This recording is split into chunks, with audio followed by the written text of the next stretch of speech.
Hey there, pull up a chair because I've got a story to tell you.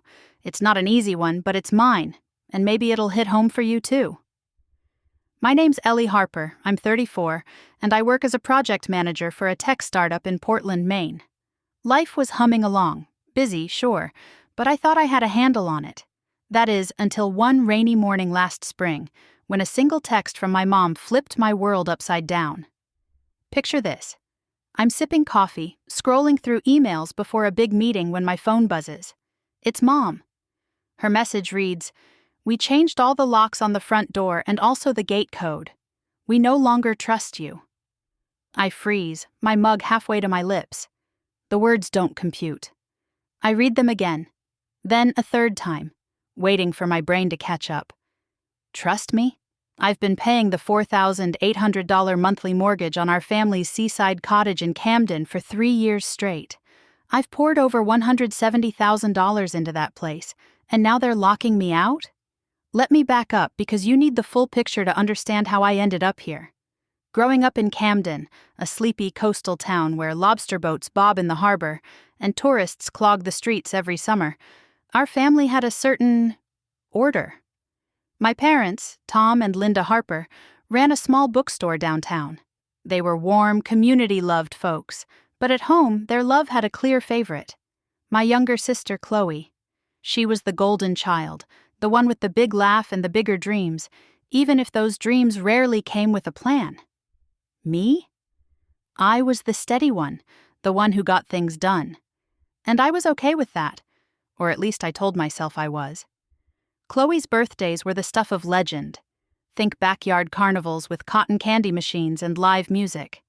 Mine? A quiet dinner with a grocery store cake and maybe a new sweater.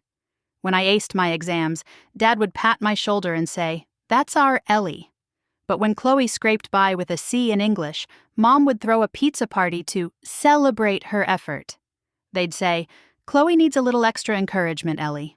You're so self-sufficient." I swallowed it, year after year, focusing on school, then college, then my career. I thought I'd outgrown needing their approval. But the cottage, that big, weathered house overlooking Penobscot Bay, was different. It belonged to my grandparents, who'd passed away 4 years ago. They left it to the whole family, not just Mom and Dad, and I always felt like that was their way of making sure I wasn't left out. The place held my best memories. Graham's blueberry pies and Gramps teaching me to fish off the dock. When Mom and Dad hit financial trouble 3 years back, I stepped in to save it. Their bookstore was struggling. Chloe was in debt from her latest failed venture, a boutique that closed in 6 months, and Dad's investments had tanked. They were facing foreclosure. So I offered to cover the mortgage. "Just until we're back on our feet," Mom said, her eyes teary with relief. I was making decent money, but it wasn't easy. I gave up my dream of buying a condo in Portland, stopped saving for a new car, and cut out little joys like weekend getaways. Every month, I wired $4,800 to the bank, no questions asked. I'd still drive up to Camden most Sundays for family dinners, sitting around the oak table with Mom, Dad, Chloe, and her husband, Nate. Nate was all charm and no follow-through. A perfect match for Chloe's big ideas and bigger spending habits. Those dinners were like stepping back into my childhood. Chloe would dominate the conversation. Her new yoga certification, her plans for a food truck, her latest drama. My updates about work, like landing a major client, got a quick nod before the spotlight swung back to her. My best friend, Rachel, couldn't stand it.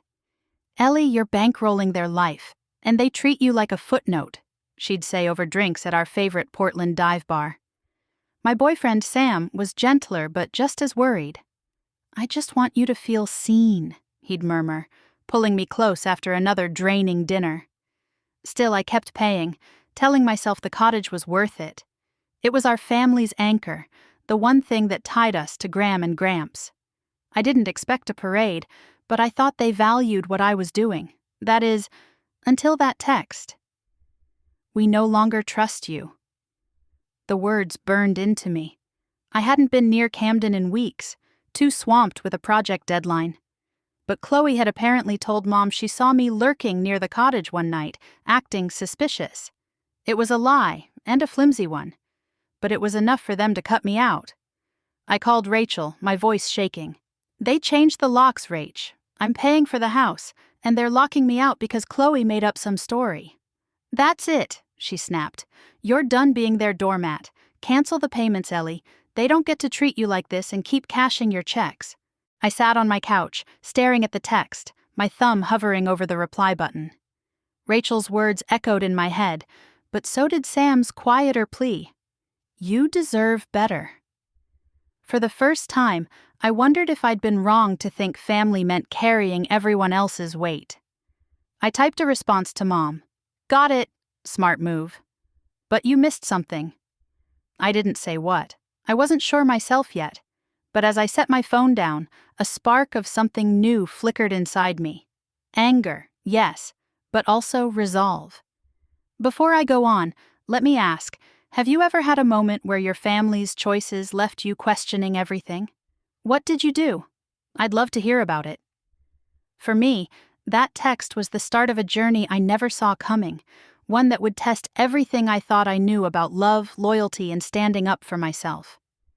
Let's rewind a bit, because to understand why that text hit so hard, you need to know how we got here. Growing up, the Harper family looked picture-perfect from the outside. Our cottage, with its shingled exterior and wraparound porch, was the kind of place people snapped photos of on their summer walks. But inside, there was always a pecking order. Chloe, 3 years younger, was the star. She had Mom's eyes and Dad's charisma, and they poured their energy into her. I don't think they meant to sideline me, but they did. High school was where I started to accept it. I threw myself into academics, joined the debate team, and worked weekends at the bookstore to save for college. Chloe, meanwhile, flitted from one passion to the next. Cheerleading, then photography, then a brief obsession with vegan baking. When she got in trouble for skipping class, Mom would smooth it over with the principal. When I got a scholarship to the University of Maine, Dad said, "Good work, kid." And that was that. After college, I landed my job in Portland, climbing the ladder through late nights and sheer grit. Chloe? She bounced between gigs, barista, event planner, yoga instructor, never sticking with anything long enough to build a life. She married Nate 2 years ago, a guy who talked big about starting a craft brewery but spent more time at bars than in meetings. They were a matched set, always chasing the next shiny thing. When Graham and Gramps passed, the cottage became the heart of our family's story. Their will left it to all of us, Mom, Dad, Chloe, and me. I think they knew how things worked at home and wanted to make sure I had a stake. But Mom and Dad stayed living there, and Chloe and Nate visited constantly, treating it like their personal retreat. I was fine with that, as long as I could still walk through those creaky doors and feel Graham's presence in the salt air breeze. Then came the foreclosure scare. It was a Sunday dinner, the kind where Chloe's laughter filled the room and my updates got lost in the shuffle. Mom's face was tight, Dad's quieter than usual. Finally, they admitted the truth. The bookstore was bleeding money. They'd bailed Chloe out of credit card debt twice, and they couldn't keep up with the mortgage. "We might lose the cottage," Mom said, her voice breaking. I didn't hesitate. "I'll take over the payments," I said, "just until you're stable." Their relief was instant, but looking back, there was no real gratitude, just an expectation that I'd step up. I rearranged my life to make it work, taking on freelance coding gigs to cover the shortfall. I told myself it was temporary. That family came first. But every Sunday, as I drove back to Portland, I'd feel a little emptier. Rachel was right. I was pouring everything into a house I didn't even live in, for people who barely noticed. The weeks before that text weren't exactly normal, though I didn't see the signs at the time. Mom and Dad started acting cagey, whispering in the kitchen when I arrived for dinner, stopping when I walked in. Chloe was at the cottage more, pulling Mom aside for private talks. I brushed it off, too busy with work to dig deeper. I should have known something was brewing. The Sunday before the text was the last dinner I attended. I brought a bottle of local wine and a blueberry tart, hoping to shake the weird vibe. Chloe was her usual self, gushing about her latest plan, a pop-up art gallery she and Nate were totally going to launch. My news about a promotion at work got a distracted, "That's nice, honey," from Mom. As we cleared the table, Dad cleared his throat, a sure sign of a big announcement. "We've got some news," he said, beaming at Chloe. "Chloe and Nate are moving into the cottage with us." I blinked, setting down a stack of plates. "Moving in? What about their place in Augusta?" "Their lease is up," Mom said quickly. "And the cottage is too big for just us. It makes sense." Nate chimed in, avoiding my eyes. "Yeah, it's a practical move." I nodded slowly, my mind racing. "And the mortgage? Will they be helping since I'm still covering it?" The room went quiet. Mom stared at her wine glass. Dad shifted in his chair. Finally, Mom spoke, her voice soft but firm. "Chloe's always loved this place, Ellie. It means so much to her. You've got your life in Portland. You don't need it like she does." The words landed like a punch. Need it? I'd given up my own dreams to keep that house in our family. "I've paid $170,000 over 3 years, I said, my voice steady despite the heat rising in my chest. "And now it's Chloe's?" "Don't make this a thing," Chloe snapped, rolling her eyes. "You're doing fine. Mom and Dad always planned for me to have the cottage eventually." I looked at Mom and Dad, waiting for them to correct her. They didn't. Their silence said everything. "I should go," I said, grabbing my coat. "You always run when it's not about you," Chloe called after me. "Maybe try supporting us for once." I paused at the door, my hand on the knob. "Supporting you is all I've done." That night, I cried in Sam's arms, the weight of years of being second best crashing down. "They don't see you," he said, his voice thick with frustration. "You're killing yourself for them, and they don't even care." I didn't decide anything that night, but the seed was planted. When Mom's text arrived a week later, it wasn't just a betrayal, it was the final straw. I called the bank that afternoon, my hands trembling as I navigated to the automatic payments section. The mortgage transfer stared back at me, a monthly reminder of my sacrifice. I hovered over the cancel button, Rachel's voice in my head. "They don't get to do this." I clicked it. A confirmation popped up. I clicked, "Yes." Then I emailed the bank, stating I wasn't a co-owner and would no longer pay for someone else's property. I turned off my phone, called in sick, and sat in my apartment, the weight of what I'd done sinking in. I felt sick, but also free. For the first time in years, I'd chosen myself. The next few days were eerily quiet. The mortgage payment wasn't due for another week, so Mom and Dad hadn't noticed. I imagined them patting themselves on the back, thinking they'd pulled off their plan without a hitch. I used the time to brace myself. I started seeing a therapist doctor, Lisa Bennett, who helped me unpack the years of family dynamics. "You've been the giver," she said, "but giving doesn't mean you owe them everything."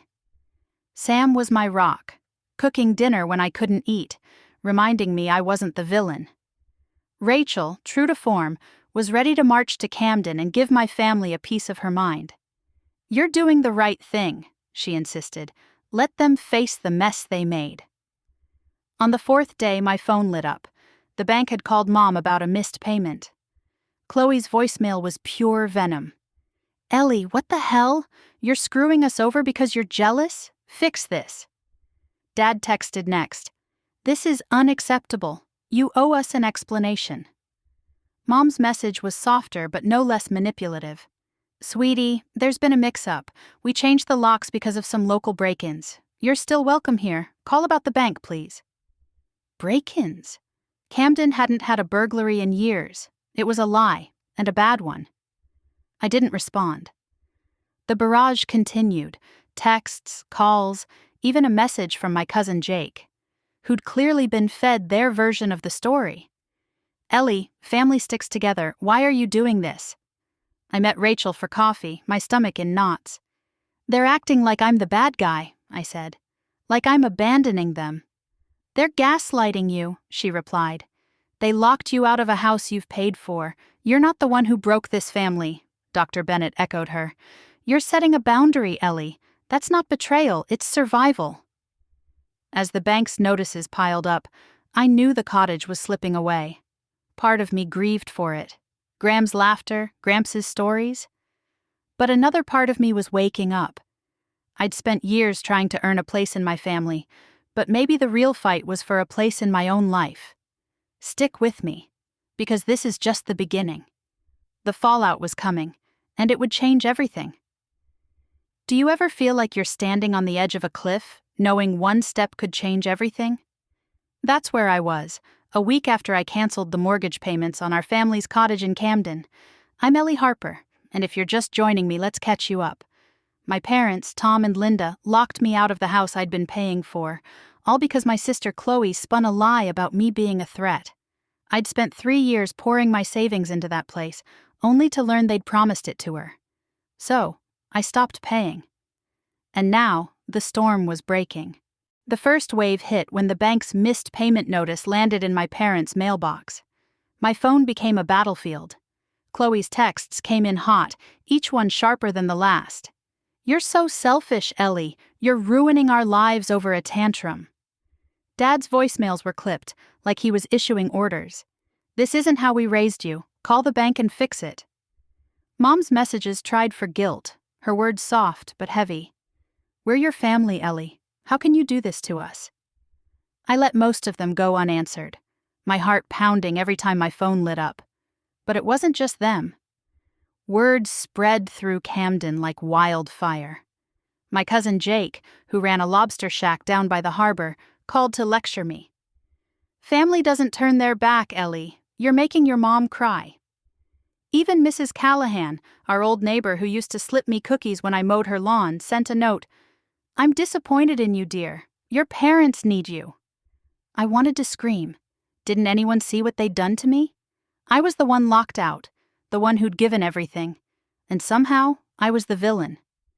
Nights were the hardest. I'd lie awake in my Portland apartment, the hum of the city outside my window doing nothing to quiet my thoughts. Guilt gnawed at me. Maybe I was being too harsh, maybe I could have talked it out first. But then I'd remember Mom's text, the cold finality of, "We no longer trust you," and the guilt would burn into anger. Sam, my boyfriend, was my anchor. He'd sit with me on the couch, his arm around my shoulders, listening as I poured out the mess in my head. "You're not wrong for this," he'd say, his voice steady. "They made their choice. Now you're making yours." Rachel, my best friend, was less patient. Over tacos at a food truck one evening, she slammed her soda down. "They're manipulating you, Ellie. They're counting on you caving because you've always been the good one. Don't let them." Her words stuck with me, especially when my Aunt Susan, Dad's sister, reached out. Unlike the others, she didn't judge. "I heard what happened," her text read. "Something's off. Can we talk?" I wasn't ready to trust anyone in the family yet, but I saved her message, a small lifeline in the chaos. The bank's second notice arrived 10 days after the first, and that's when things got ugly. Chloe showed up at my office, of all places. I was in a meeting, going over project timelines, when my assistant poked her head in. "Ellie, your sister's here. She's upset." I stepped into the lobby, and there was Chloe, her hair wild, eyes blazing. "You're unbelievable," she shouted, loud enough for my coworkers to turn. "You're letting the bank take our house because you're jealous I'm getting it? Grow up, Ellie."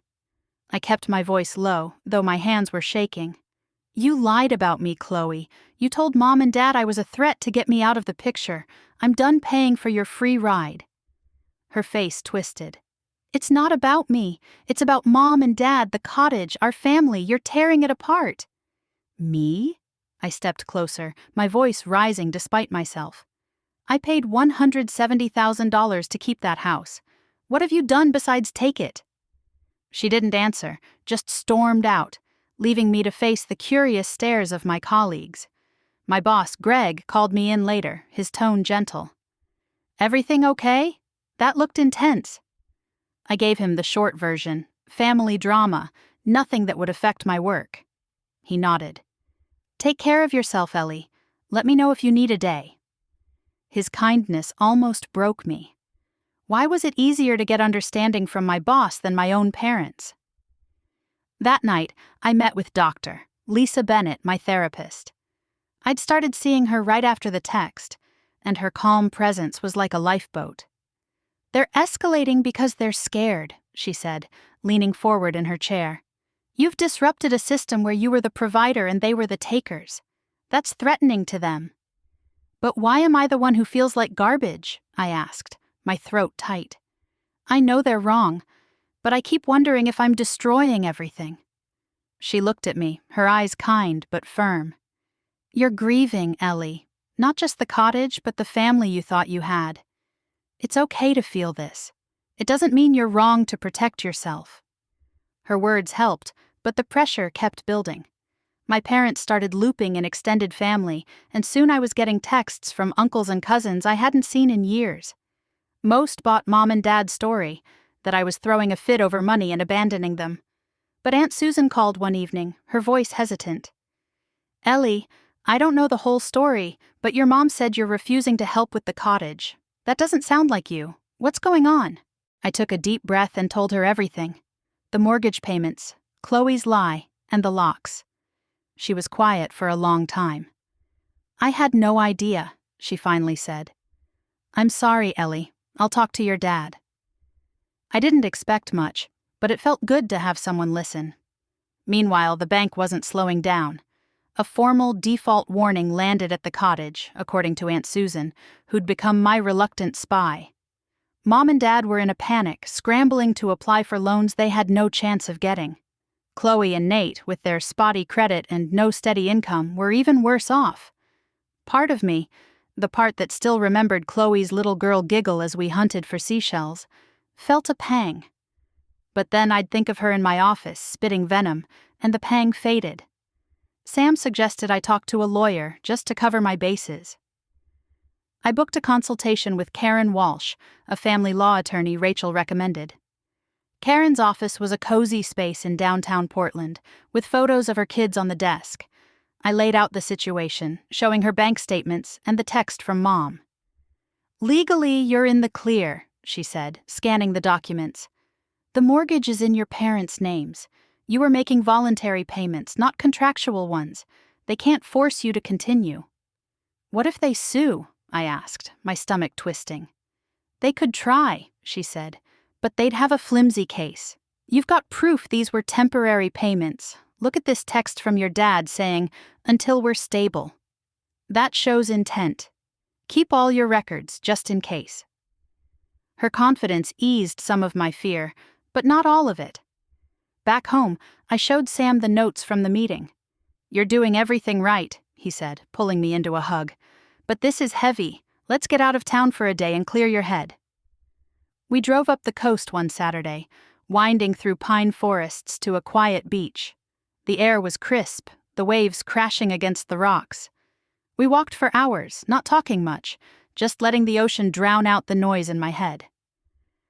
"I keep thinking about the cottage," I admitted as we sat on a driftwood log.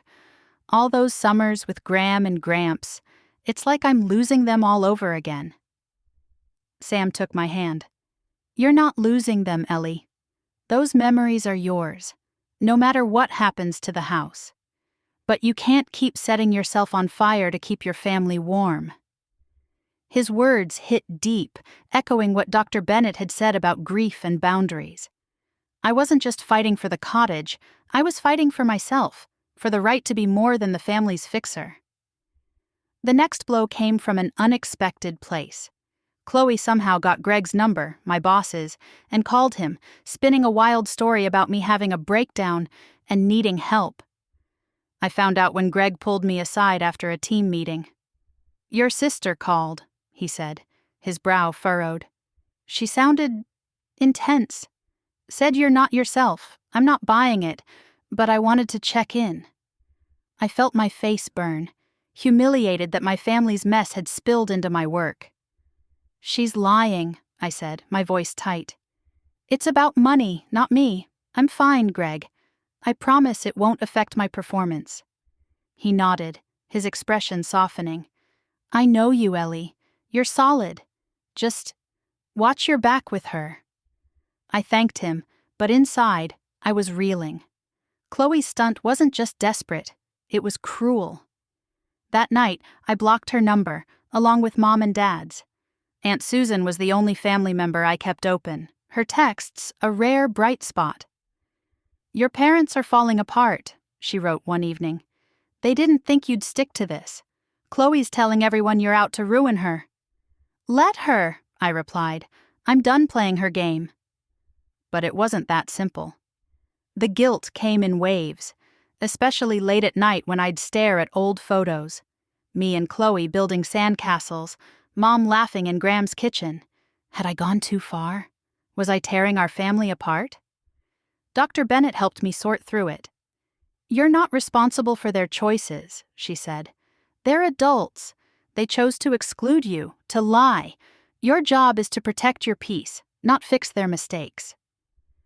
Sam and Rachel kept me grounded, but the family's tactics were wearing me down. I started losing sleep, my appetite fading. I'd catch myself zoning out in meetings, my mind replaying Chloe's words, "You're tearing it apart." But then I'd remember the locks, the betrayal, and I'd steel myself. I wasn't the one who'd broken us.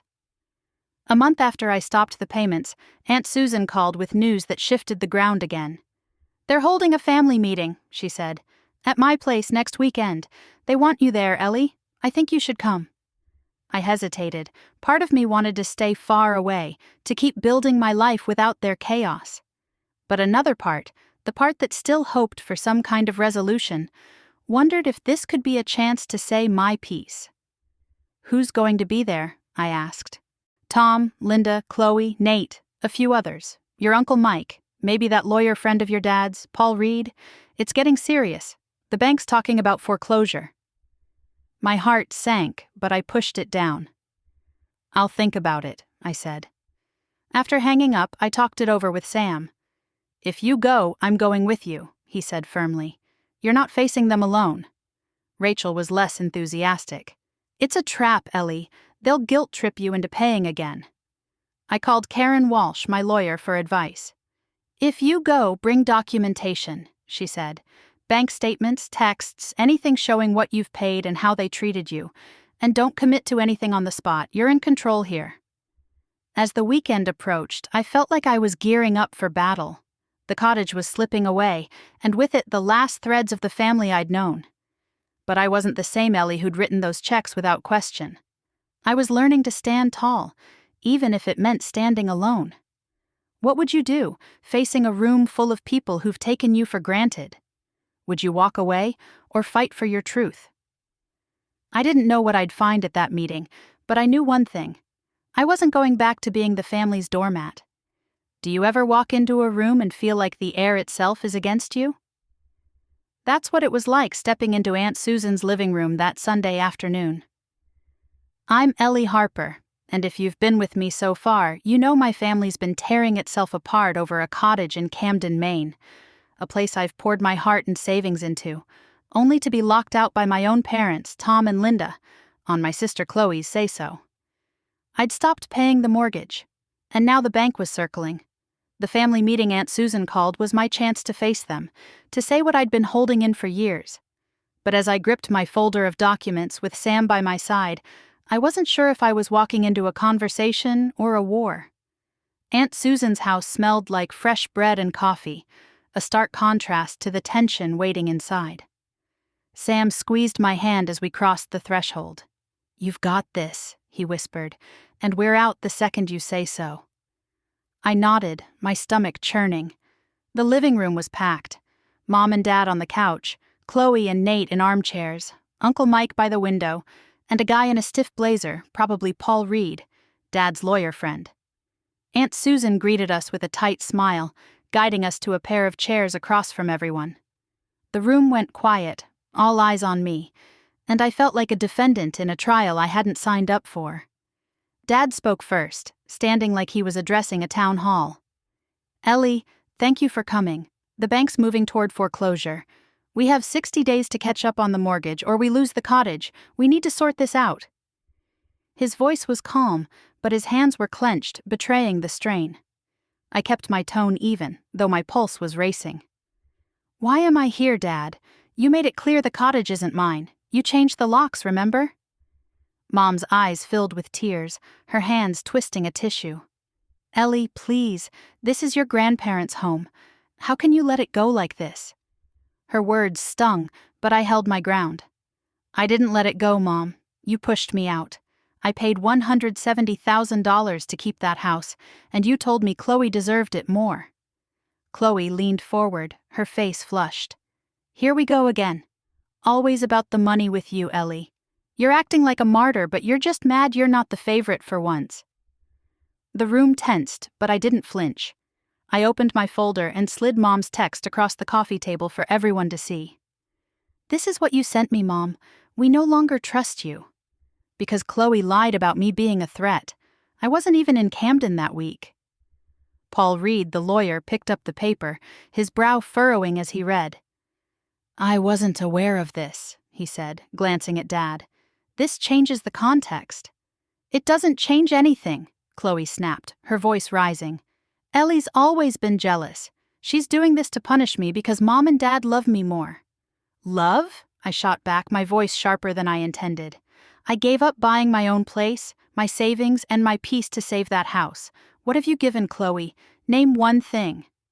She faltered, her mouth opening and closing. Nate jumped in, his tone smooth but desperate. Look, Ellie, we're not saying you haven't helped, but we need a solution. Maybe you could pay for a few more months while we figure things out? I almost laughed. You want me to keep paying for a house I'm banned from? For people who lied to cut me out? Dad's face reddened. You're twisting this, Ellie. We never meant to cut you out. We were protecting the family. Chloe and Nate need stability, and you're doing fine in Portland. Stability? I said, my voice steady but cold. I've been your stable for 3 years. I'm done. Mom broke down then, sobbing into her hands. Ellie, we're your parents. We'll lose everything. Don't you care? Her tears hit me hard, but Dr. Bennett's words echoed in my mind. You're not responsible for their choices. I cared, I said softly. I cared so much I gave everything I had. But you chose Chloe over me. You don't get to blame me now. Uncle Mike, who'd been silent, spoke up. Ellie's got a point. If she's been paying all this time, and you locked her out, that's not right. I didn't know the full story. Chloe spun on him. Oh, so you're on her side now? She's brainwashed you, just like she's trying to ruin us. Enough, Aunt Susan cut in, her voice sharp. Chloe, you're not helping. Ellie's not the enemy here. You all need to own what you've done. The room erupted. Chloe shouted about my vendetta, Mom pleaded for family unity, and Dad accused me of abandoning them. Through it all, I sat still, Sam's hand on my knee grounding me. I'd expected this, their anger, their deflections, but it still hurt. These were the people I'd loved, the ones I'd sacrificed for, and they couldn't even look at what they'd done. Paul Reed cleared his throat, trying to regain control. Legally, Ellie, you're not obligated to pay. The mortgage is in your parents' names. But from a family perspective, maybe there's a compromise? There's no compromise, I said, my voice firm. I'm not paying for a house I'm not welcome in. You want to save it? Get jobs, sell something, figure it out like I had to. Mom's sobs grew louder. We're too old to start over, Ellie. The bookstore's barely breaking even. Be reasonable. Reasonable, I said, my voice breaking. I was reasonable when I gave up my dreams for you. Now you're facing the consequences of your choices, not mine. Chloe jumped up, tears streaming down her face. You're so perfect, aren't you? With your big job and your perfect boyfriend. You've always hated me for being the one they loved. Her words cut deep, slicing open old wounds from years of being second best. But I looked at her, really looked, and saw not my sister, but someone drowning in her own entitlement. I don't hate you, Chloe, I said quietly. I just can't keep saving you. The meeting unraveled from there. Chloe stormed out, Nate trailing after her. Mom and Dad sat in stunned silence, their faces pale. Uncle Mike shook his head, muttering about fairness. Paul Reed packed up his briefcase, looking like he regretted ever getting involved. Aunt Susan walked us to the door, her expression heavy. "I'm sorry, Ellie," she said. "I didn't realize how bad this was. You did the right thing standing up for yourself." In the car, Sam reached for my hand. "You were incredible in there. How are you holding up?" I leaned back, exhaustion washing over me. "I don't know, I thought saying my piece would feel better, but it just hurts." He nodded, starting the engine. "It's okay to hurt. You faced them. That's huge." Driving back to Portland, the coastal road stretching dark and quiet, I replayed the meeting in my mind. I'd stood my ground, but the coast was clear. My family, or what was left of it, was fracturing. Part of me wanted to call Mom, to take it all back, but I knew that was the old Ellie talking, the one who thought love meant giving until she was empty. The next week was a blur. My phone stayed quiet at first, but then the messages started again, this time from Dad. "Ellie, this has gone too far," his voicemail said. "The bank's threatening to sell the house. Call me, we can still fix this." His tone wasn't angry anymore, just desperate. Mom's texts were worse, each one a plea. "We're your family. Don't let us lose everything." I didn't respond, but the weight of their words pressed on me. At work, I threw myself into a new project, hoping to drown out the noise. My team noticed the change. Greg even pulled me aside to praise my focus. "You're killing it, Ellie," he said. "Whatever's going on, you're handling it like a pro." I smiled, but inside, I was barely holding it together. Rachel, as always, was my reality check. Over coffee one morning, she listened as I vented about the meeting. "They're still trying to control you," she said, stirring her latte. "They're not sorry, they're scared. Don't let them pull you back in." Dr. Bennett helped me unpack the deeper pain. "You're mourning the family you wanted," she said during our session. "But you're also building something new, a life where you're valued. That's worth fighting for." Her words gave me strength, but the family's desperation was growing. Aunt Susan called with an update. Mom and Dad had tried refinancing the cottage, but their income was too low. Chloe and Nate were no help, their credit a mess from years of bad decisions. "They're starting to see the reality," Susan said, "but they're still blaming you." I wasn't surprised, but it still stung. Then came the low blow. Mom emailed my landlord, of all people, claiming I was unstable and might skip rent. My landlord, a no-nonsense guy named Carl, called me immediately. "Ellie, I got a weird email from your mom. Said you're having family issues and might not pay. I'm not worried. You're my best tenant. But what's going on?" I was mortified, explaining just enough to clear the air. Carl was understanding, but the invasion of my personal life felt like a new betrayal. "They're getting reckless," Sam said that night, his jaw tight. "You need to protect yourself, Ellie.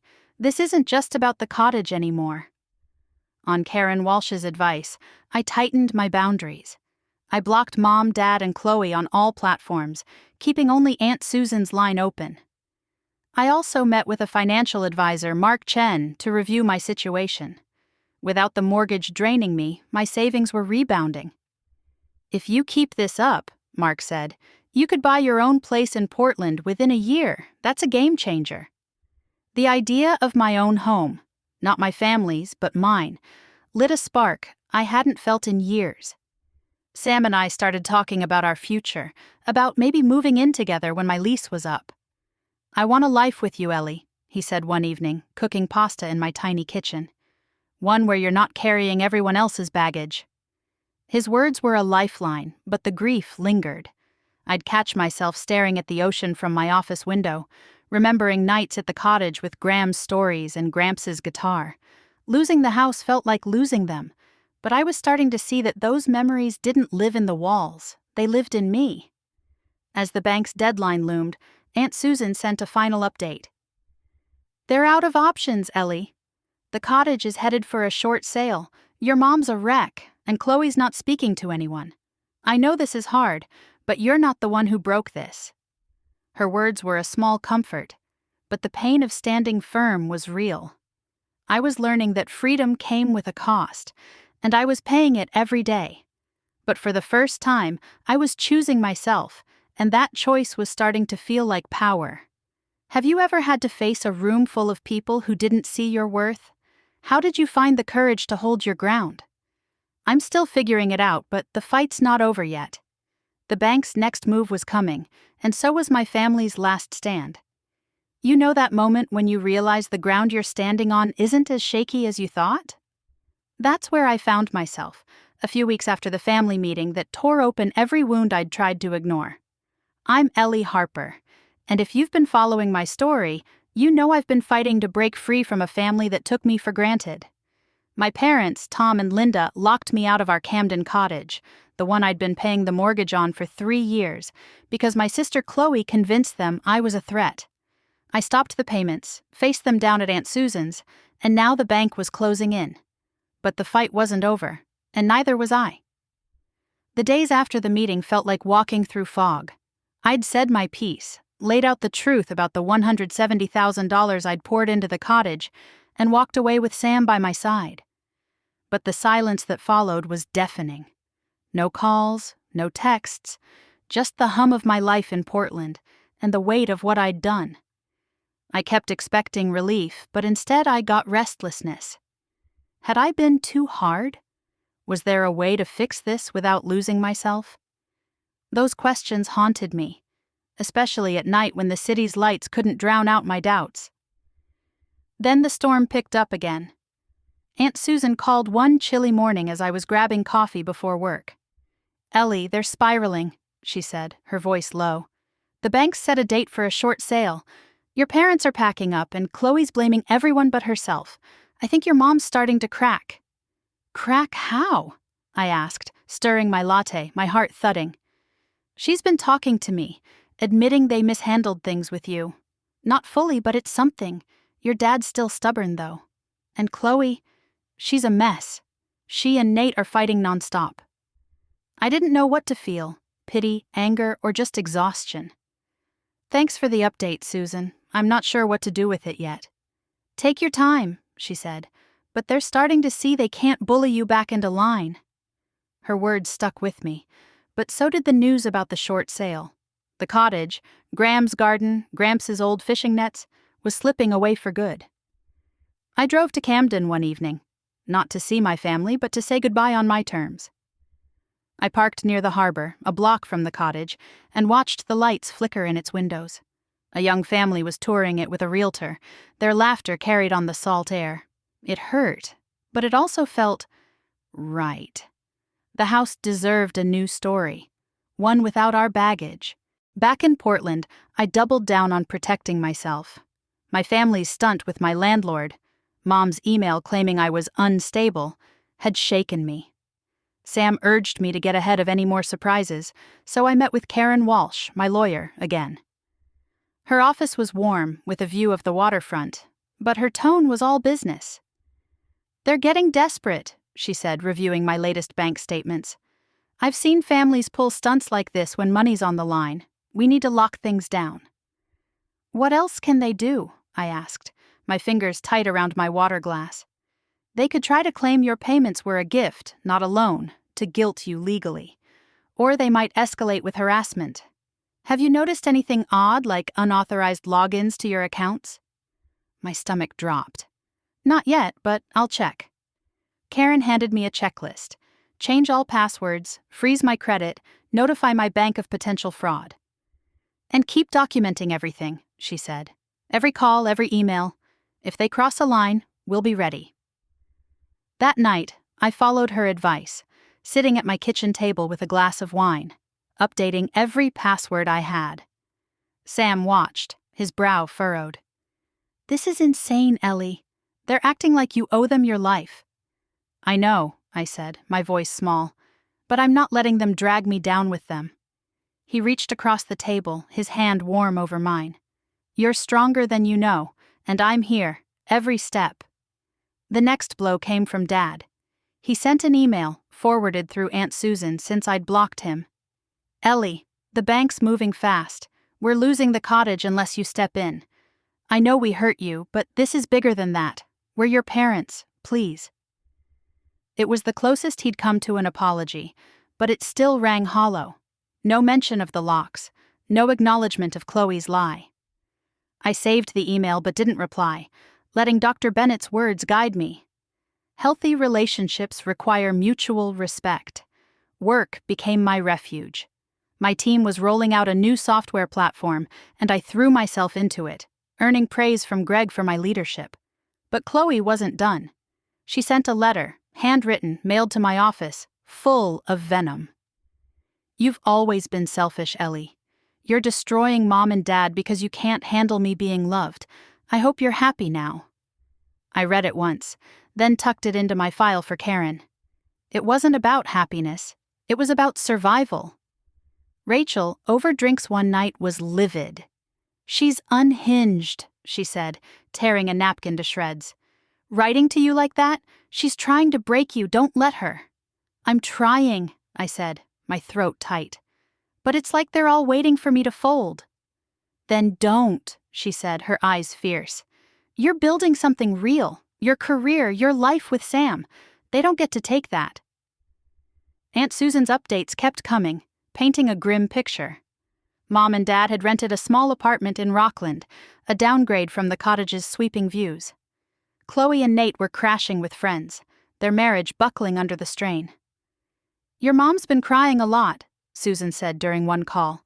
"She told me she didn't realize how much you were carrying until it stopped. I think she's starting to get it." "Too late," I said, my voice harder than I meant. "They made their choice." But Susan's words lingered, stirring a mix of hope and hurt. Was Mom finally seeing me? Or was this another ploy to pull me back? Dr. Bennett helped me sort through it. "You're allowed to hope for change," she said, "but hope doesn't mean dropping your boundaries. Wait for actions, not just words." Then came the first real shift. Mom sent a letter, not an email but actual paper, delivered to my apartment. I opened it with trembling hands, expecting another guilt trip. Instead, it was different. "Ellie," she wrote, "I've been wrong. Not just about the cottage, but about how we've treated you. You were always so strong," but Susan's words lingered, stirring a mix of hope and hurt. Was Mom finally seeing me? Or was this another ploy to pull me back? Dr. Bennett helped me sort through it. "You're allowed to hope for change," she said, "but hope doesn't mean dropping your boundaries. Wait for actions, not just words." Then came the first real shift. Mom sent a letter, not an email but actual paper, delivered to my apartment. I opened it with trembling hands, expecting another guilt trip. Instead, it was different. "Ellie," she wrote, "I've been wrong. Not just about the cottage, but about how we've treated you. You were always so strong, we leaned on you too much. I see that now. I'm not asking for money, just for you to know I'm sorry." I read it 3 times, tears blurring the ink. It wasn't perfect. She didn't mention Chloe or the locks, but it was the first time she'd owned anything. I didn't write back, not yet, but I kept the letter on my nightstand, a small crack in the wall I'd built. Meanwhile, the bank moved forward. Aunt Susan said the short sale was finalized, with a new family set to move in soon. Mom and Dad were packing decades of memories into boxes, and Chloe and Nate had split, Nate crashing with his brother in Bangor. The news hit me harder than I expected. I'd known this was coming, but the finality of it, the cottage gone, my family scattered, felt like a door slamming shut. "We leaned on you too much. I see that now. I'm not asking for money, just for you to know I'm sorry." I read it 3 times, tears blurring the ink. It wasn't perfect. She didn't mention Chloe or the locks, but it was the first time she'd owned anything. I didn't write back, not yet, but I kept the letter on my nightstand, a small crack in the wall I'd built. Meanwhile, the bank moved forward. Aunt Susan said the short sale was finalized, with a new family set to move in soon. Mom and Dad were packing decades of memories into boxes, and Chloe and Nate had split, Nate crashing with his brother in Bangor. The news hit me harder than I expected. I'd known this was coming, but the finality of it, the cottage gone, my family scattered, felt like a door slamming shut. Sam noticed my quietness. One evening, as we walked along Portland's waterfront, he stopped, turning me to face him. "Talk to me, Ellie. You've been carrying this alone." I looked out at the waves, the horizon blurring. It's really over. The cottage, my family. I thought I'd feel free, but I feel empty." He pulled me close, his voice soft. "You're not empty. You're rebuilding. It's okay to grieve, but don't forget what you're gaining. A life where you're enough." His words were a lifeline, pulling me back from the edge. I started dreaming again, not of the cottage, but of a future I could shape. Mark, my financial advisor, showed me projections. With the mortgage gone, I was on track to buy a place with Sam in months. We even toured a loft downtown, its big windows catching the light. It wasn't the cottage, but it felt like ours. The family's attempts didn't stop. Dad called from a new number, leaving a voicemail. "Ellie, we're in trouble. The movie killed us. Can we talk?" I let it go to voicemail, but his desperation gnawed at me. Chloe tried social media, posting cryptic rants about betrayal that mutual friends screenshot and sent me. I blocked her there too, but the sting lingered. Aunt Susan remained my bridge. "Your mom's talking about therapy," she said one afternoon. "She's starting to see how they favored Chloe. It's slow, but it's real." I wanted to believe her, but trust was hard to rebuild. Still, I agreed to meet Susan for lunch, needing her perspective. Over clam chowder, she laid it out. "They're hurting, Ellie, but so are you. You don't owe them forgiveness. But if you want a path forward, it's gotta be on your terms." Her words echoed Dr. Bennett's, and I started to see a faint outline of what that path might look like. Not reconciliation, not yet, but a door left ajar. The cottage was gone, but I was still here, and I was learning that my worth didn't live in what I gave others. It lived in me. Have you ever had to draw a line with someone you love? How did you know when to hold firm and when to let go? I was still figuring it out, but the ground beneath me was steadying, and I wasn't alone. There's a strange kind of quiet that comes when something you've been fighting for, or against, finally slips out of reach. That's where I was, a couple of months after the cottage in Camden was sold. I'm Ellie Harper, and if you've been with me, you know my world turned upside down when my parents, Tom and Linda, locked me out of the house I'd been paying for, all because my sister Chloe painted me as a threat. I stopped the mortgage payments, faced their anger, and watched the house slip away. Mom's recent letter, admitting she'd been wrong, was a flicker of hope, but I was still learning what it meant to choose myself. Now, with the dust settling, I was starting to see the shape of a life I could build, one where I wasn't defined by my family's needs. The short sale had closed, and a new family was settling into the cottage.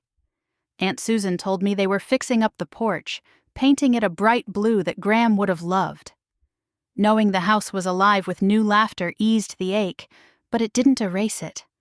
I'd drive by sometimes, not to stalk, just to feel the echo of my grandparents' presence. The harbor's salty breeze carried memories of their voices, and I'd sit in my car letting the waves remind me that some things couldn't be taken away. My family was adjusting to their new reality, or trying to.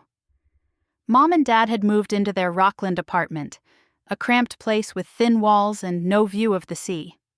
Aunt Susan said Mom was volunteering at a community center, teaching kids to read, and Dad was picking up odd jobs at the marina. Chloe was another story. Her split with Nate was official, and she'd taken a job at a gift shop in town, a far cry from her big dreams.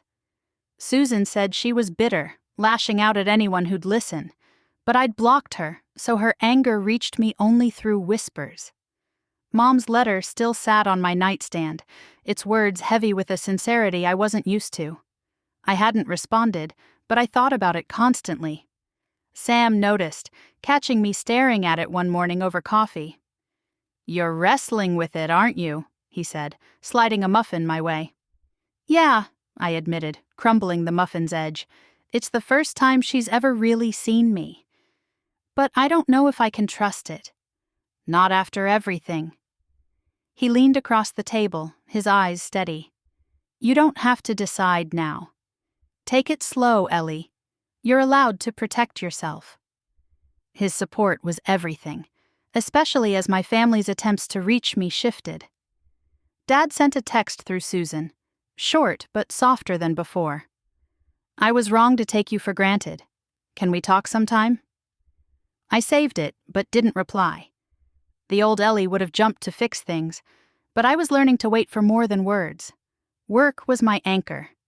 My team's software launch was a hit, and Greg, my boss, called me in one afternoon with big news. "We're expanding the department," he said, grinning. "I want you to lead it, senior project manager with a raise and a corner office." I blinked, stunned. Me? Are you sure? Ellie, you've been a rock through whatever's been going on. You're ready. I accepted, my chest swelling with pride that had nothing to do with my family. That night, Sam took me to a little bistro to celebrate, toasting with local cider. "To you," he said, clinking my glass, "for building something amazing no matter what they threw at you." The raise, combined with the money I was no longer sending to the bank, changed everything. Mark, my financial advisor, updated my projections. I could afford a down payment on a place with Sam by spring.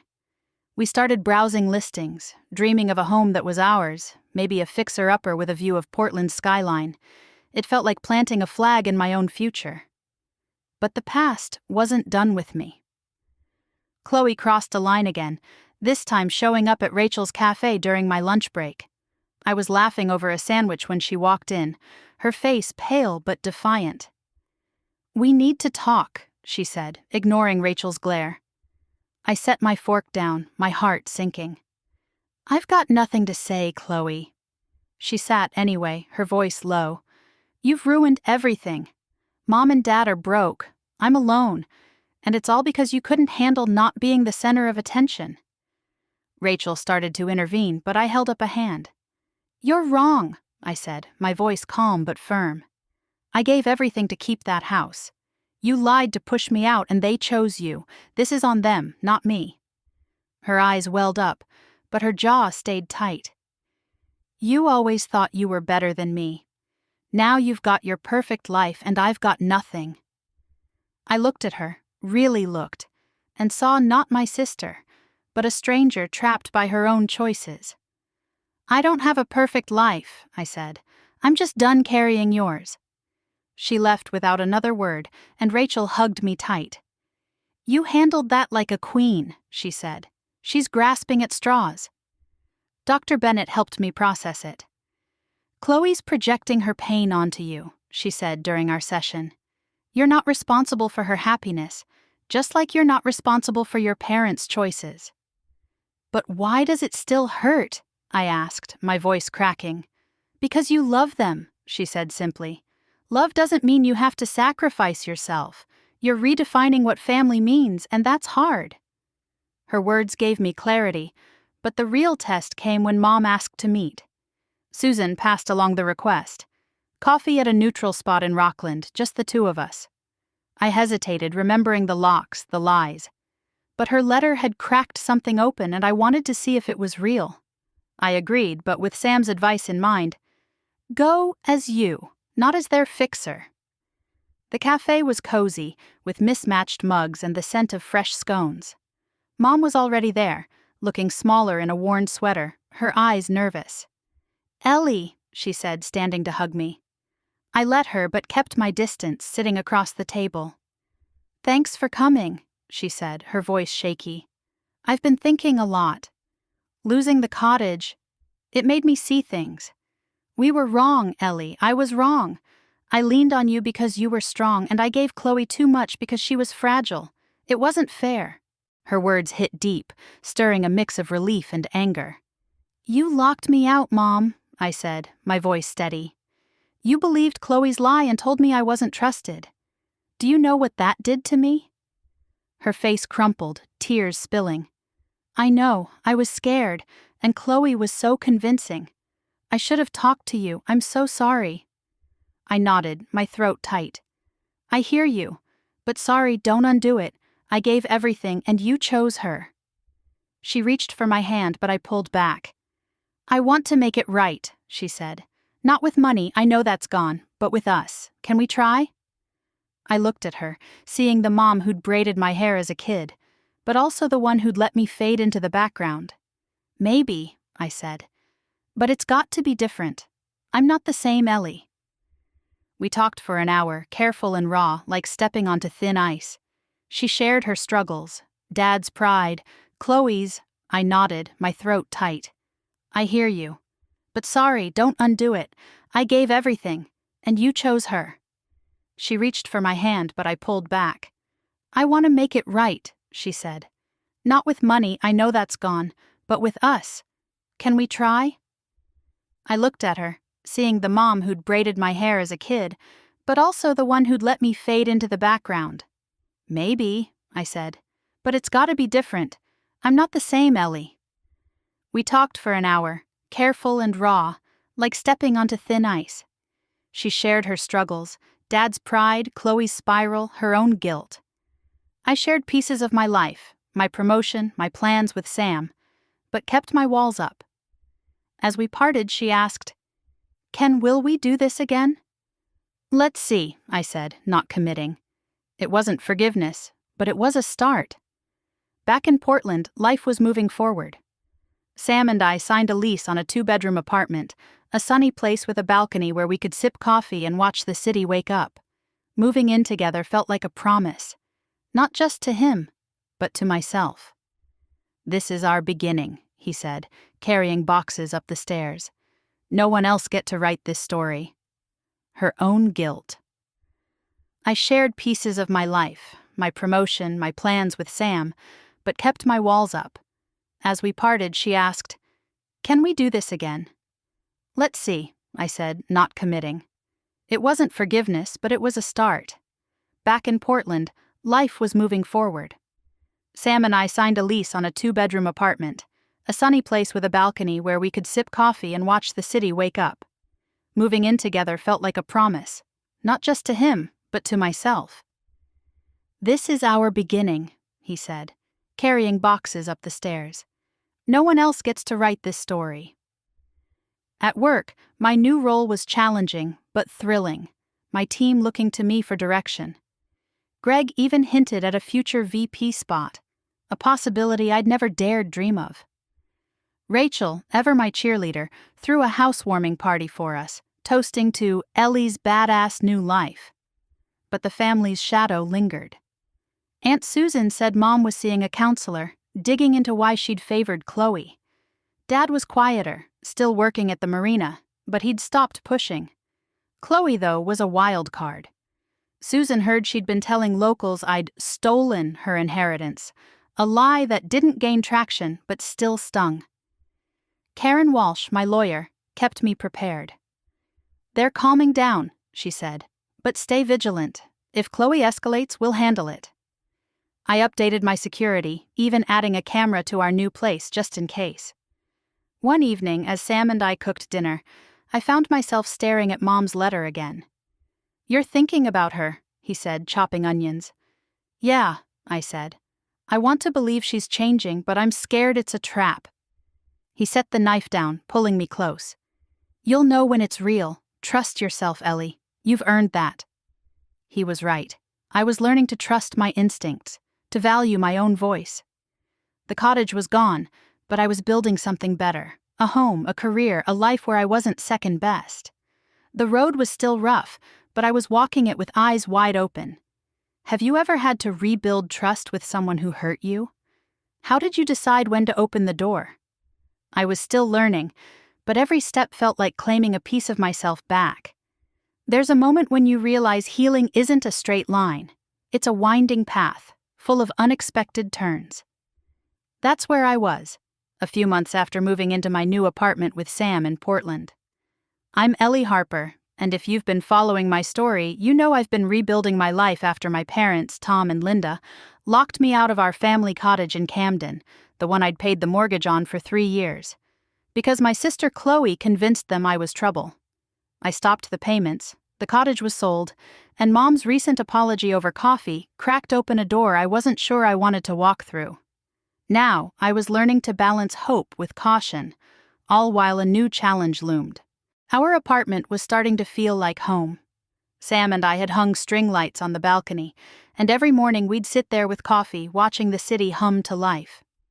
My new role as senior project manager was demanding but exhilarating, my team tackling bigger clients with every win.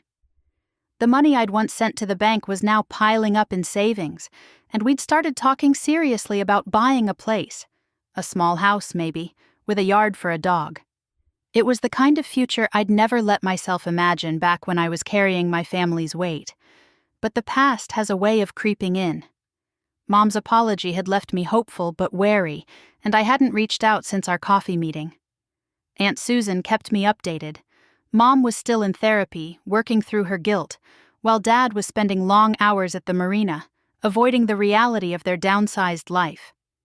Chloe was the wild card, bouncing between jobs and moods, her bitterness growing like a storm cloud. I'd kept her blocked, but Susan warned me she was telling anyone who'd listen that I'd ruined her life. Then, one crisp morning, I got a call from an unknown number. I let it go to voicemail, expecting another plea from Dad. Instead, it was Dad's brother, Uncle Mike, who'd been at the family meeting. "Ellie, it's Mike," his voice rumbled. "I owe you an apology. I didn't get it before. How much you gave, how they treated you. I'd like to see you, if you're open to it." I played the message twice, stunned. Mike had always been distant, more aligned with Dad's side of things. I called Susan to check his sincerity. "He's been talking to me," she said. "He's upset with Tom for how they handled you. I think he means it." I agreed to meet Mike for lunch at a diner halfway between Portland and Camden. Sam offered to come, but I wanted to face this alone, to test my own strength. Mike was waiting in a booth, his flannel shirt and weathered hands making him look like every Maine fisherman I'd ever known. "Ellie," he said, standing awkwardly. "Thanks for coming." We ordered burgers, and he got straight to it. "I was wrong to judge you," he said, his eyes meeting mine. "I thought you were being stubborn, but Susan told me about the locks and the money. You didn't deserve that." I nodded, my throat tight. "It hurts, Mike. I gave everything, and they chose Chloe."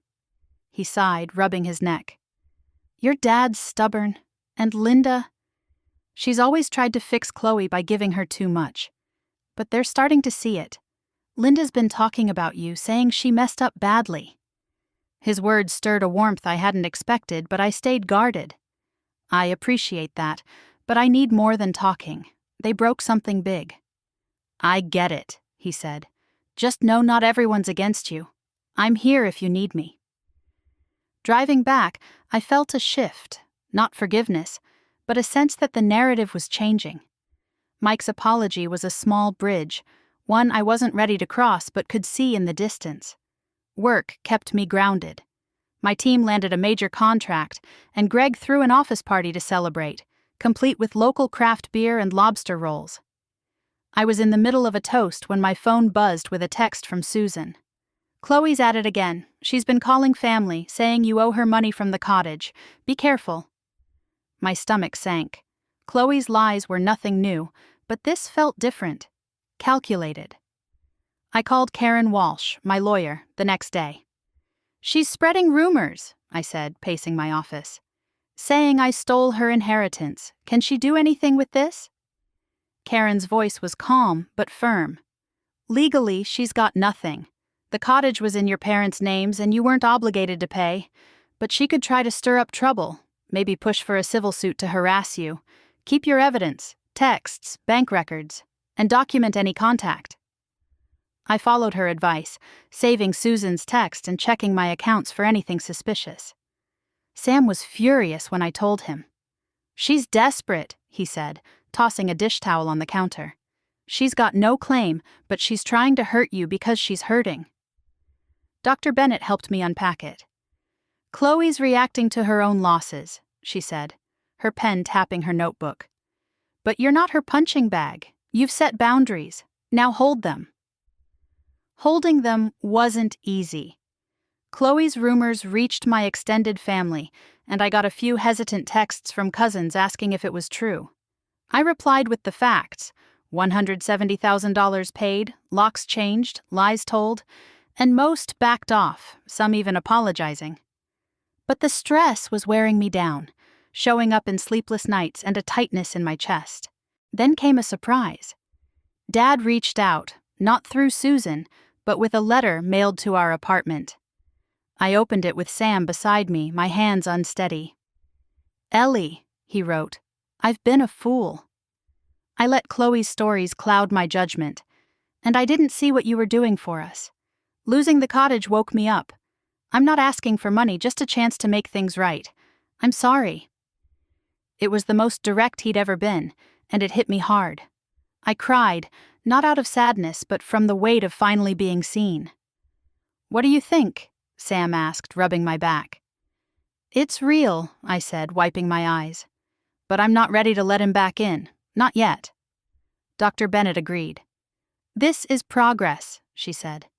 "But trust is earned over time. You can acknowledge his effort without lowering your guard." I wrote Dad a short reply, keeping it simple. "I'm glad you're seeing it. I need time, but I hear you." Sending it felt like loosening a knot in my chest, but I didn't let myself hope too hard. Meanwhile, Sam and I were building our life. We found a house we loved, a cozy Cape Cod on the edge of Portland, with a porch and a sliver of ocean view. We put in an offer, and the thrill of it carried me through the family noise. "This is ours," Sam said, kissing me as we signed the papers. "No one else gets a say." But Chloe wasn't done. One evening, I got an email from a local newspaper in Camden, of all places. A reporter was investigating a tip about a family dispute over an inheritance, naming me as the one who'd defrauded my sister. My blood ran cold. I forwarded it to Karen, who called immediately. "This is Chloe," she said. "She's trying to shame you publicly. Don't respond. I'll handle it." Karen sent a cease and desist letter to Chloe, citing defamation, and contacted the paper, clarifying that there was no story, just a disgruntled family member with no legal claim. The reporter dropped it, but the violation shook me. "She's out of control," Rachel said over wine at our place. "You've got to stay strong, Ellie. She's lashing out because her life's falling apart." Susan confirmed it. Chloe was struggling, drinking too much, and alienating friends with her rants. "She's hitting bottom," Susan said. "Your parents are trying to help, but they're stretched thin." Part of me wanted to reach out, to help the sister I'd once loved, but Dr. Bennett's words stopped me. You can't save someone who won't save themselves. Instead, I focused on my own path. Mom sent another letter, this time sharing more about her therapy, how she was unlearning her need to rescue Chloe. "I'm trying to be the mom you deserved," she wrote. I didn't reply, but I saved it, feeling the door between us open a little wider. As winter settled over Maine, I felt a shift. The house offer was accepted, and Sam and I started planning our move. Work was thriving, my team hitting every goal. Even Greg noticed, pulling me aside to say, "You're different, Ellie. Stronger. Whatever you're doing, keep it up." One night, as snow dusted our balcony, Sam proposed. It wasn't flashy, just him, a simple ring, and words that hit my core. "You've fought for yourself," he said, kneeling. "I want to fight for us together. Will you marry me?" I said yes, tears streaming, and we laughed and cried, the city sparkling below.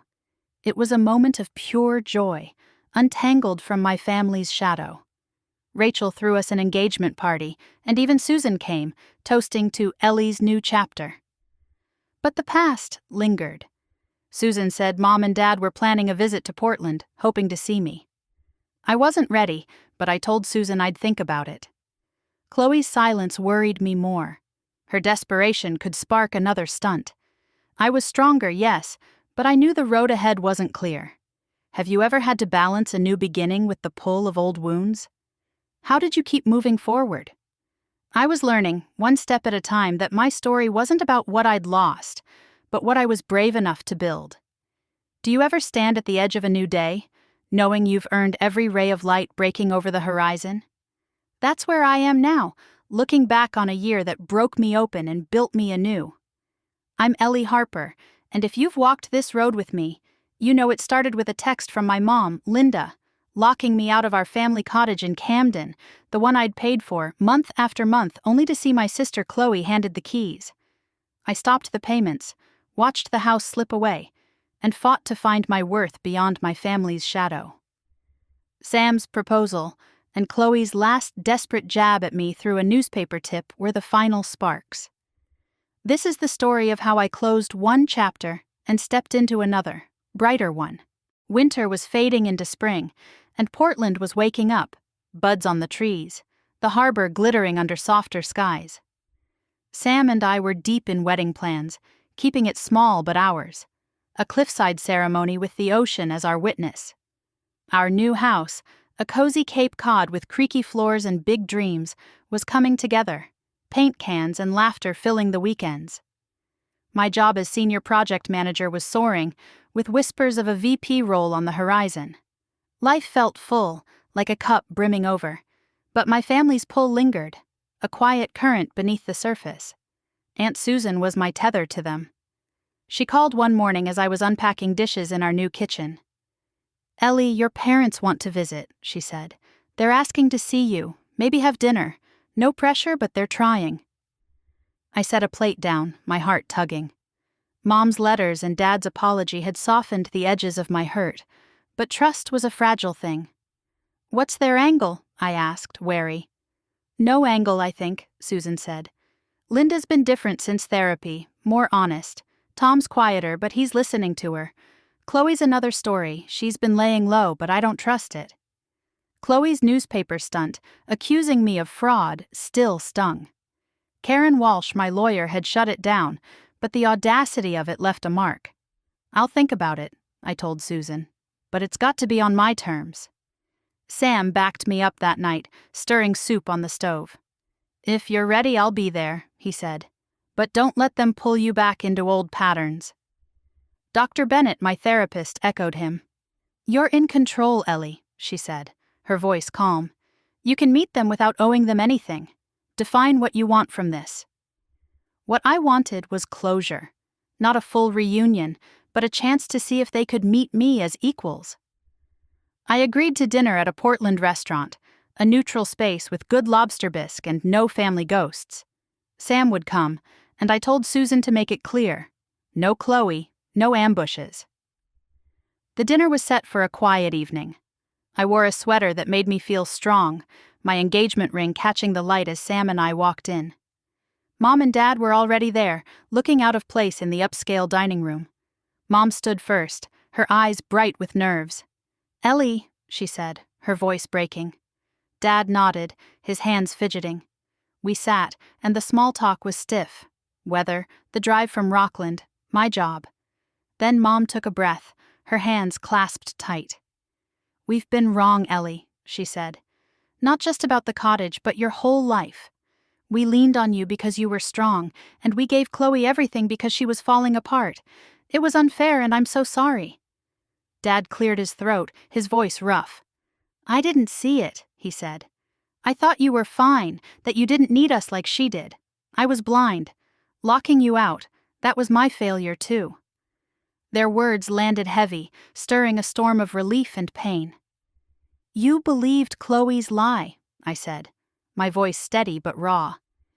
"You told me I wasn't trusted after I gave $170,000 to keep that house. Do you know what that cost me?" Mom's tears fell, but she didn't look away. "I know," she said. "I let fear and Chloe's stories take over. I failed you as a mom." Dad reached for her hand, his eyes on me. "We don't expect forgiveness, Ellie. We just want you to know we see it now. We're trying to change." I nodded, my throat tight. "I hear you. It means something, but it's not enough yet. I need time, and I need you to respect my space."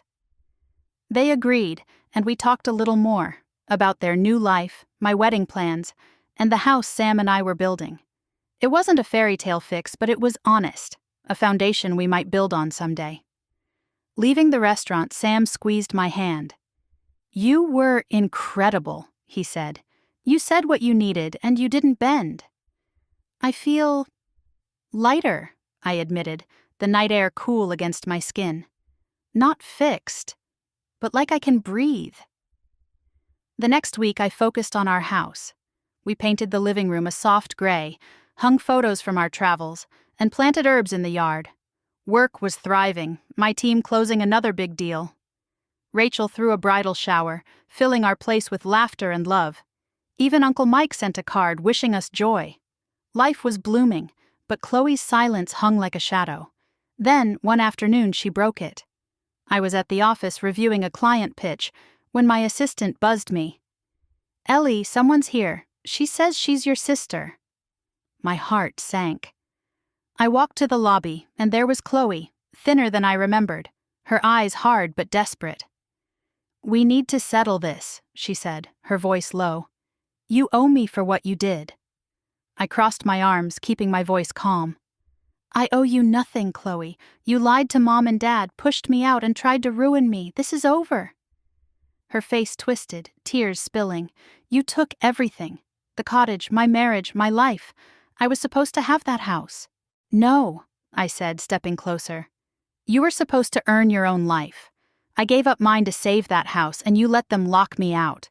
You don't get to blame me for your choices. She flinched, her hands shaking. You're so cold. You've always hated me. I loved you, I said, my voice breaking, but I love myself more now. I'm done with this, Chloe. Don't come here again. I turned away, my heart pounding, and asked security to escort her out. Back in my office, I called Karen, who filed a no-contact order. You did the right thing, she said. She's got no power over you. That night, I told Sam everything, curled up on our couch. I thought I'd feel guilty, I said. But I feel free. He kissed my forehead. You stood up for yourself. That's who you are now. Susan called the next day with news. Chloe had checked into a rehab program, pushed by Mom and Dad after her outburst. She's got a long road, Susan said, but your parents are stepping up trying to break the cycle. I felt a pang for Chloe, but not responsibility. She was their daughter, not mine. Mom sent a text after, simple but heavy. I'm sorry about Chloe, we're handling it. Thank you for being you.